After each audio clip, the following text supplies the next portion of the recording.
പറ്റി ഞാൻ അന്വേഷിച്ചു. തെന്നൽക്കെ വാരിരുന്ന പേര്. എന്റെ ചേച്ചിയുടെ കൂടെ പഠിച്ചതാ. എന്നാലും നല്ല പേര്. തെന്നൽ കാറ്റെന്നർത്ഥം, ഗിരി മല എന്നർത്ഥം. ആളിവിടെ പ്രൊവിഡൻസിൽ ഗസ്റ്റ് ലെക്ചറാ. യുവ എഴുത്തുകാരി. എഴുത്തുകാരി നോക്ക്, മല അല്ല ഗിരി.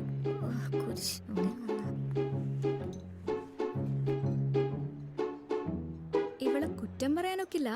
5 കൊല്ലം കാത്തിരിക്കാനുള്ള ആളൊക്കെ ഉണ്ട്. ആളെ ചുള്ളനാ. ചുള്ളനല്ല, കുള്ളൻ. കണ്ടില്ലേ, ഒരു അവിഞ്ഞ ചിരി.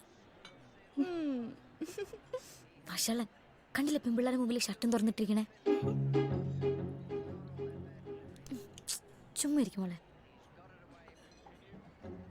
ഇനി വേറെ എന്ത് വേണം? അമ്മ പഴയ എഴുത്താരി, കാമുകി യുവ എഴുത്താരി. ഇനി അങ്ങേക്ക് രണ്ടുപേരും എഴുതുന്ന വായിച്ച് ഇങ്ങനെ കുടിച്ചോണ്ടിരിക്കാലോ. നീ എന്തിനാ അസുഖപ്പെടുന്ന? അവരമ്മ എന്നാലും ചർച്ച. അതെ.